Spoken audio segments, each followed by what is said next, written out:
उस वक्त की बात है जब भगवान बुद्ध इस धरती पर अवतरित थे। एक व्यक्ति जिसके पास धन दौलत की कोई कमी नहीं है, उसके साथ जीवन काटने वाली पत्नी और राम लक्ष्मण जैसे 2 बच्चे भी हैं, उसके पास सब कुछ है। फिर एक दिन उस व्यक्ति के मन में भगवान को पाने की लालसा जगी। उसने सोचा कि मैंने बहुत सारा धन कमा लिया, अब कभी धन की कमी नहीं आएगी, पर मेरे पास ईश्वर नहीं है, मुझे ईश्वर के दर्शन करने हैं।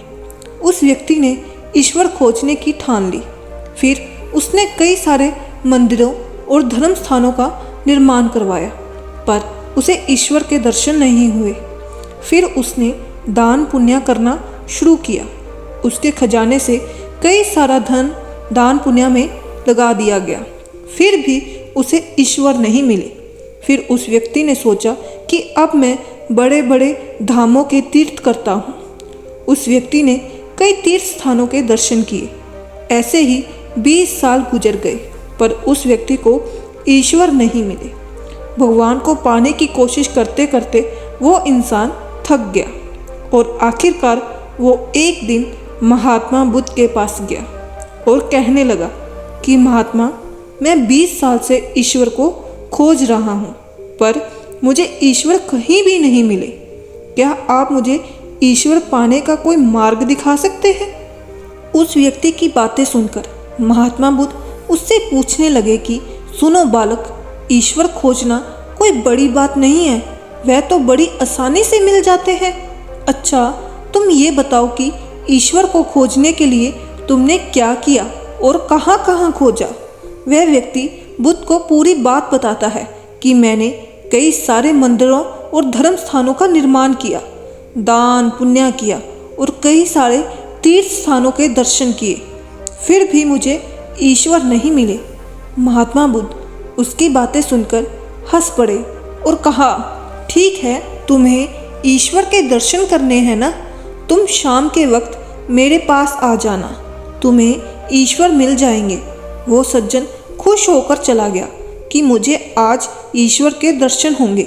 फिर कुछ देर बाद संध्या होने को आई, पर महात्मा बुद्ध संध्या होने से पहले कुछ ढूंढने लगे हैं। शिष्यों ने आकर पूछा कि गुरुजी, आप क्या ढूंढ रहे हैं? महात्मा बुद्ध ने बताया कि मेरे पास एक कीमती मोती था, परंतु वो कीमती मोती खो गया है, उसे ही ढूंढ रहा हूँ। महात्मा बुद्ध की बात सुनकर शिष्य भी उस मोती को ढूंढने में लग गए। सभी मोती को ढूंढ ही रहे थे कि इतने में वे व्यक्ति भी वहाँ पहुँच गया। उसने देखा कि कुटिया के बाहर महात्मा बुद्ध और उसके शिष्य कुछ ढूंढ रहे हैं। उस व्यक्ति ने बुद्ध के पास जाकर पूछा कि गुरुजी, आप सब क्या ढूंढ रहे हैं?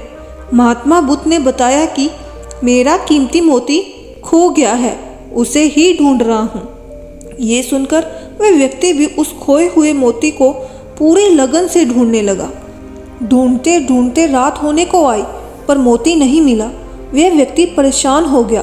फिर महात्मा बुद्ध से पूछा कि गुरुजी, आपने आखिरी बार मोती को कहाँ देखा था? ठीक से याद कीजिए। महात्मा बुद्ध सोचकर बताते हैं कि मैंने आखिरी बार मोती को कुटिया के अंदर देखा था। यह सुनकर वह व्यक्ति थोड़ा गुस्सा हो गया और बुद्ध से कहने लगा, लगता है आप में थोड़ी सी भी अकल नहीं है। अगर मोती आपकी कुटिया के अंदर गुम हुआ है तो कुटिया के अंदर ही मिलेगा ना, बाहर थोड़ी मिलेगा। आप ये सब व्यर्थ में बाहर इधर उधर ढूंढ रहे हैं और मुझे भी अपने साथ ढूंढा रहे हैं। आप अपना तो समय व्यर्थ कर ही रहे हैं, पर दूसरों का भी समय व्यर्थ कर रहे हैं। फिर महात्मा बुद्ध उस व्यक्ति के सामने देखकर मुस्कुराने लगे। यह देखकर वे व्यक्ति बोला कि महात्मा, आप हंस रहे हैं, मुझे कुछ समझ में नहीं आया। महात्मा बुद्ध बोले, वत्स, मैं तुम्हें यहाँ बुलाकर यही तो समझाना चाहता था कि जिस ईश्वर को तुम 20 सालों से बिना सोचे इधर उधर ढूंढ रहे हो, उसे तुमने कभी अपने अंदर की कुटिया में खोजा ही नहीं। ईश्वर कभी खोजने से नहीं मिलते, उसके लिए तन मन पवित्र होना चाहिए, तभी ईश्वर के दर्शन होते हैं। अगर तुम ईश्वर के सच्चे दर्शन करना चाहते हो तो इधर उधर भटकना छोड़कर अपने अंतर आत्मा में ध्यान लगाओ। ईश्वर तुम्हें वही मिलेंगे।